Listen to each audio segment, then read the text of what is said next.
লাভ তো দূরই থাক, আপনি আসলে তো 1 লাখ করে লস দিয়ে নেন, কি ছিল বিশ্বাস করবেন?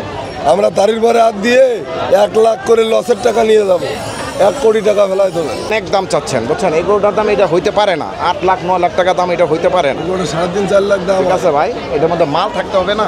550 দাম দিয়ে এগুলো 550 গরু না বাবা, 550 550 গরু না, কত করে? 2.5 লক্ষ টাকার গরু এগুলো। বিষয়টা হলো কি, এখানে শুধু গরুর দামটা একটা হাই চাইতেছেন, তো হাই হাই না। না আপনার এটা বুঝছেন না। এই গরুটা 6 লাখ। একটা জিনিস আছে, আপনার নিয়মাবলীর ভিতরে দামটা চাইলে আমরা দামটা বলতে পারি। কথা বলে কারণ আপনারা তো ওই রকম দামটা আমি বলেন, 1 মিনিট কথা বলে এদিকে আসেন, আপনারা জিনিসগুলো বুঝতে হবে এদিকে আসেন।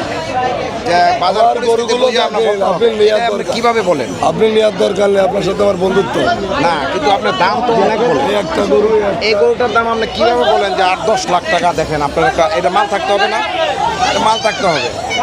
ওই গরুটার মাল আছে না, কোরবানির গরু আপনারা অল্প সীমিত লাভ করে গরু বিক্রি করবেন, এটা হলো নিয়ম। লাভ তো দূরই থাক, আপনি আসলে তো 1 লাখ করে লস দিয়ে নেন, কি ছিল বিশ্বাস করবেন? আমরা তারির পরে হাত দিয়ে 1 লাখ করে লসের টাকা নিয়ে যাব, 1 কোটি টাকা ফেলায় দেবেন।